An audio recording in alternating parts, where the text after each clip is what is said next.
oil field. It's tough on equipment and people. It takes a special kind of person to operate this equipment and a special kind of equipment to withstand the punishment. This is the last part of our series on care and handling of drill pipe. We feel drill pipe is the very heart of the drilling industry. Without it, you just don't drill. We have attempted to increase your general knowledge about drill pipe and joints in an effort to alleviate the serious shortage of drill pipe that exists today. In the final session, we're going to take you on a tour through the steel mill and watch how drill pipe is produced by showing you the painstaking precision that goes into production of drill pipe. Maybe you'll be able to apply the techniques described earlier in this series to keep this tool a precision instrument. Steel, in the form of a square ingot. How does it get from the solid square form to an accurately even wall seamless tubular? It's not easy. This 10-ton ingot is the highest quality forging steel available. It's placed in a huge oven and uniformly heated to 2,400 degrees Fahrenheit to make it forgeable. It's then moved to a set of rollers.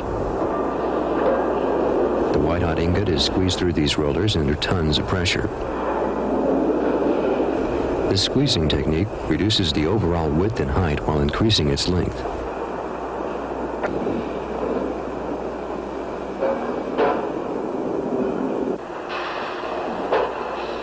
The ingot gets narrower and longer until on the final passes it goes through first a concave set of rollers which give it a diamond shape.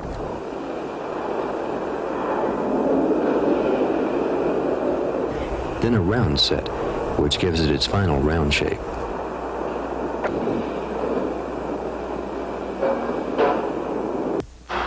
The ingot is now cut into proper lengths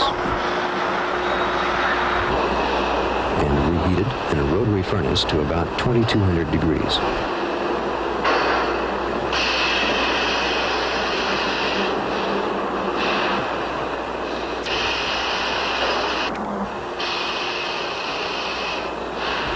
Then it proceeds to the first in a series of piercers.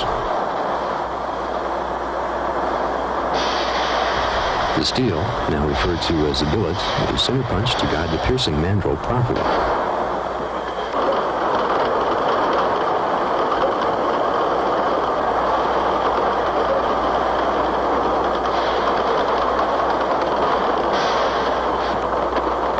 The billet is pushed into the rollers under tremendous pressure. The rollers force it over the spinning mandrel, piercing a hole in the center of the hot billets.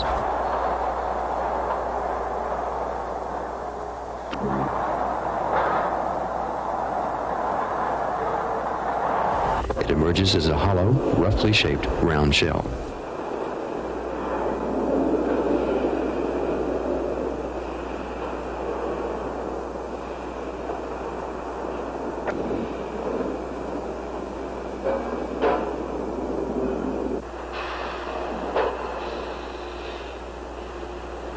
A second piercing procedure uses the same principle, but sizes the hole more accurately, leaving the walls thinner and smoother, and increasing the length.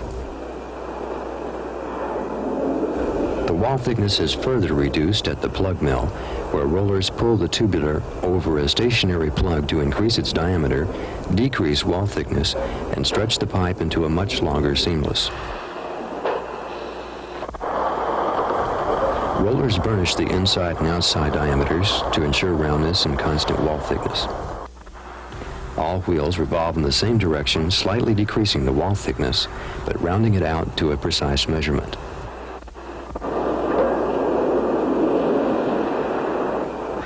It's then cut into proper lengths, usually 30 to 40 feet, and sent to the finishing mill, where inside and outside diameters are checked and wall thickness is verified. Any inaccurately sized pipe is rejected and sent back as scrap.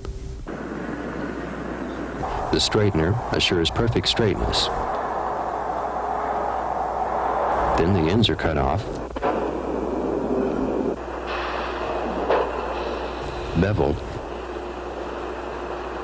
and under tons of force struck to form an upset. The tubular is hydrostatically tested for leaks and weaknesses, then tested for flaws by electromagnetic measuring equipment. What started out as a solid square piece of steel emerges from the mill as a perfect seamless tubular, ready for tool joints to be applied. After it has been coated with a protective varnish, it's shipped off to a second plant where tool joints will be produced and attached. As with the tubular, the tool joint is produced from an ingot of forging quality steel. According to the type of tool joint to be made, the ingot is cut into accurately measured billets. The billet is heated to about 2400 degrees in a large furnace. It's then immediately moved to the forge, a three-step process which forms the billet into the basic tool joint shape. First, the corners are rounded off. Then it is stamped into a completely round form. The third step increases the outside diameter and punches a hole through the center of the billet. The forging process gives the billet its rough shape. Although it doesn't look much like a pin or box now, it will soon begin to take its final form. In the lathe shop, the lathes are set up to run a particular style tool joint. They're computer programmed to take off the exact amount of metal to give the joint the dimensions required. A small triangular die is the cutting surface. Two dies work the end members, and two shave the contour of the outside diameter. Dies make several passes, shaving off a thin layer at each pass until the outside is the exact diameter and shape. Computer accurate. The second lathe turns the face ends and makes final contours in the outside diameter, like hard-facing insets and identification grooves. As soon as the final outside diameter has been achieved, the specifications are stamped into the joint. Next, the inside diameter is bored into the joint. The tool joint is properly positioned and clamped into place.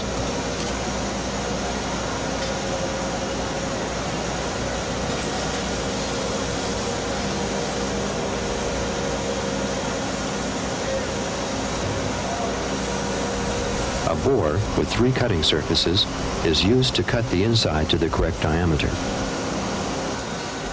It also bevels the nose of the pin.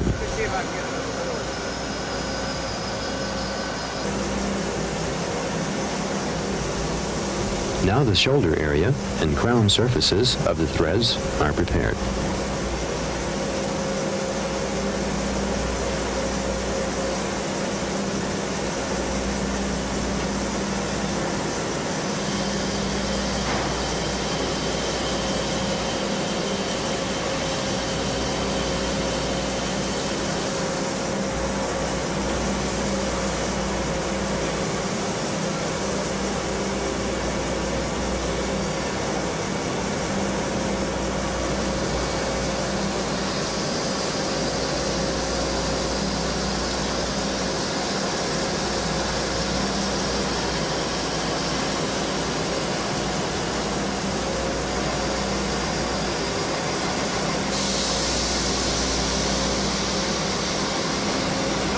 Before threads are cut into the tool joints, they are heat treated.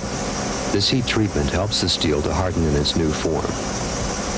Finally, the threads are cut into the joints. This takes a precisely measured lathe to accurately place the threads at the correct distance and angle.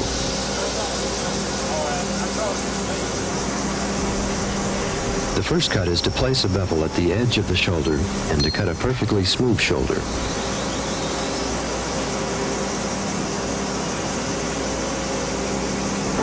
Then the lathe begins the delicate process of cutting the threads.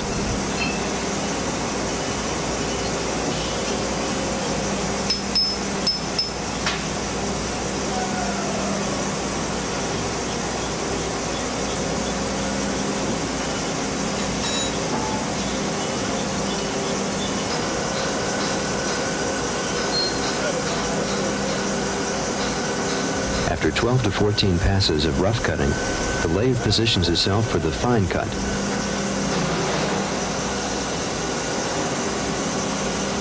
It makes an additional 4 to 5 passes. The result? Perfectly cut threads, smooth and strong.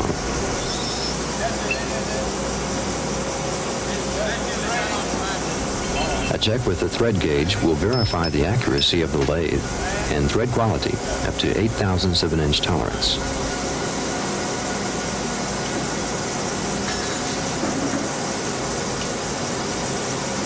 If hard facing is to be applied to the box, it's brought here.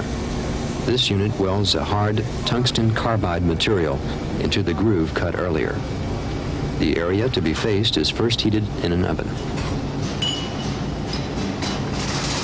It's then positioned in the unit for facing.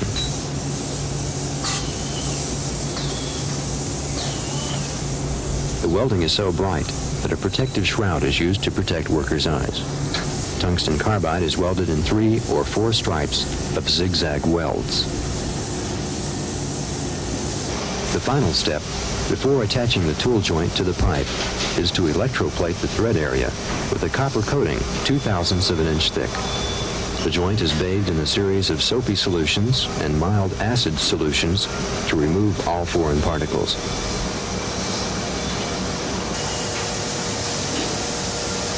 It is then dipped into an electroplating bath of copper sulfide, where copper is electrically applied.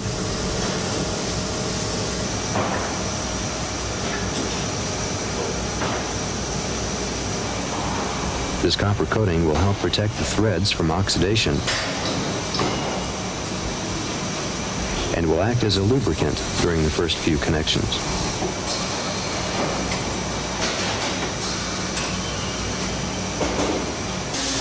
By now, the tubulars should have arrived. The correct order of tool joints is matched to the correct order of tubulars, and the attaching process begins. The upset area of the pipe is readied for the tool joint by cutting a smooth and clean surface along the upset. A perfectly flat mating surface is also cut. The pipe is vacuumed and moved on to the inertial welder. The tool joint is placed in a rotating table and hydraulically locked in place. The pipe is locked into a stationary vise. The joint attains a speed of 15,000 RPM.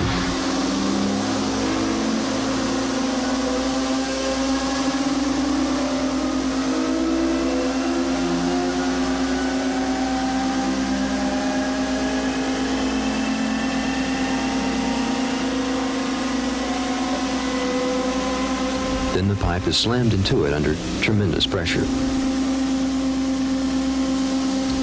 The buildup of heat caused by friction causes the steel to melt and curl back over the edge, both on the inside and outside. The brake is applied to the rotating joint while a constant pressure is held against the pipe. As the weld cools, the pipe, with tool joint attached, is rolled on down the line.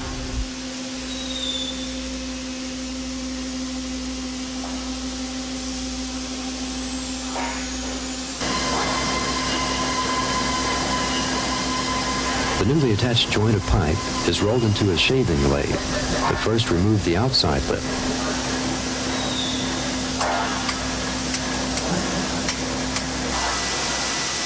Then position for removal of the inside lip.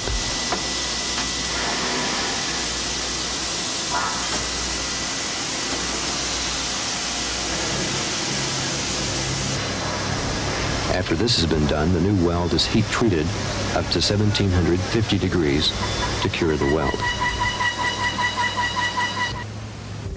You now have a brand new joint of drill pipe. However, it's not complete.